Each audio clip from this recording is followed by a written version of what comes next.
Bueno, aquí en esta terminología es muy importante, como conferenciantes, tener en claro el error que se comete en el mundo profano al entender lo negativo como malo. Una cosa es el concepto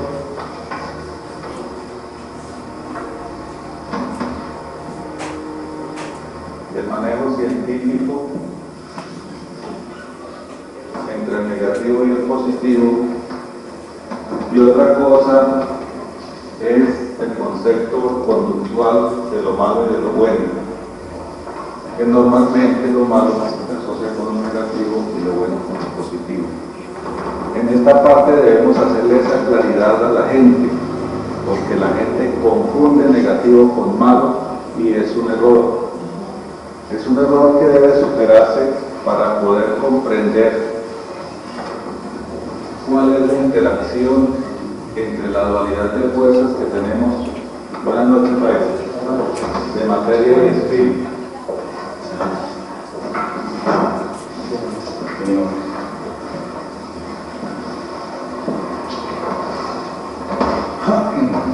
¿Por qué la gente confunde al negativo con lo malo?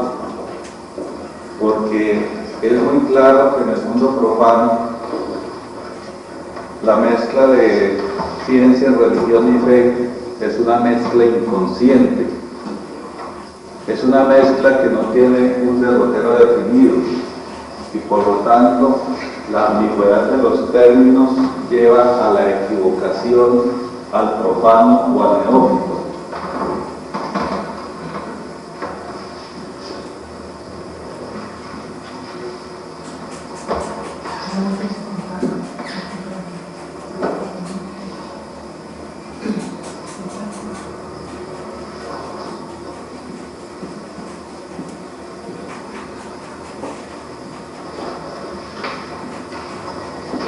Entendamos como ambigüedad de términos no porque haya confusión en su definición, sino porque la gente, al no tener el cuidado de hacer la diferenciación entre concepto físico, concepto científico y concepto psicológico, incurre en el error de manera inconsciente. Hay que tratar de explicárselo a la gente sin herir sus susceptibilidades, sin darle a entender que es un ignorante, sino que simplemente se debe ordenar el conocimiento para que los términos tengan su significado real. El concepto de negativo y de positivo surge como un par equilibrante de fuerzas en el contexto científico cuando hablamos de las corrientes o cuando hablamos de los campos electromagnéticos que trabajan en los núcleos del átomo. Entonces debemos tener claro nosotros, y debe ser claro para el público a partir del conocimiento de este concepto, que negativo y positivo, electrónico y protónico, son pares de fuerzas equilibrantes, son dualidad en equilibrio en la manifestación de las fuerzas de la naturaleza, y como tal no las debemos confundir con la conductualidad del ser humano, porque es que no se le puede decir a una persona que es negativa. Ahí estamos cometiendo un error de apreciación y de fundamento.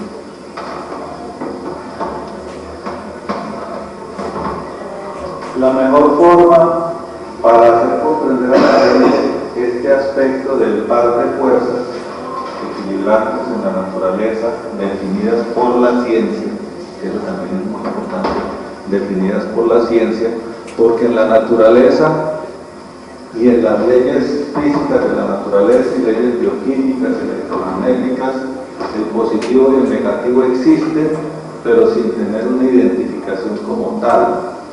La nomenclatura, las palabras, son definidas por los científicos, por la parte intelectual del hombre, Pero si usted une un cable positivo y uno negativo de la corriente no dice yo soy positivo ni la corriente dice yo soy negativo. Son dos fuerzas que están actuando en un momento determinado y que simplemente al juntarlas producen una reacción, producen un fenómeno. Entonces, de por sí el término es una creación del intelecto humano, mas no es la identificación en sí de la naturaleza por sí misma. Lo mismo cuando trabajamos con la ciencia de la magnetoterapia o cuando trabajamos con el principio de la imantación. El polo positivo atrae el polo negativo. Pero en ningún imán usted encuentra escrito que este es el polo negativo, que este es el polo positivo. Lo encuentra escrito si únicamente el hombre lo fijó allí. Pero no hay una forma de identificar por este nombre a un fenómeno natural propio de la materia y de su manifestación. Entonces esto es importantísimo que la gente lo comprenda para que dejemos de confundir los términos, porque entonces ya cuando entramos a hablar de los componentes atómicos, electrónico y protónico,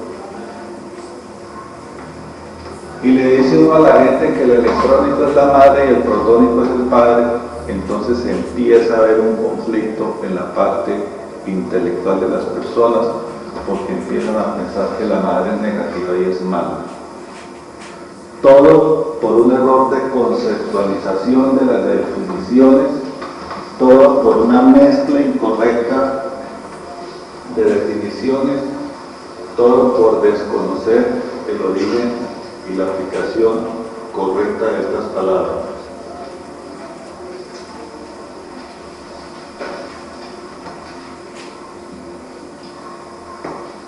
En esta parte de los calificativos de activo y pasivo, también es muy importante comprender nosotros como conferenciantes y hacerle comprender al público qué quiere decir la denominación pasiva y la denominación activa. Porque cuando se hace la discriminación, por ejemplo, cuando se habla entre magia blanca y entre magia negra, también la conceptualización está en la mente o en el intelecto que la es la misma, ¿no? Es correcto, también está en el conocimiento del que lo aplica. Porque, por ejemplo, si ustedes recuerdan la sutil pero gran diferencia que hay entre magia blanca y goesia, ¿cierto? Cualquier observador desprevenido confunde la magia blanca con la goesia y la magia negra con la nigromancia. Pero son diferentes estadios de aplicación de un mismo proceso. Cuando hacemos magia blanca, por ejemplo, estamos trabajando con las fuerzas espirituales de la naturaleza con un fin bueno, entre comillas. Cuando estamos trabajando en la goesia, no nos importa el fin. Sabemos hacer la convocación de los elementales y la utilizamos para aquello que nosotros consideramos bueno, así constituya la nutrición de una equivocación nuestra. Por ejemplo, cuando uno quiere correr a un vecino, ¿cierto? Y dicen por ahí los burritos que le cruzan 7 limones. Pero para cruzar los 7 limones, el burrito tiene que tener un conocimiento de magia y que existen los intercesores, los regentes y los elementales para poderlos convocar, para que la magia se haga.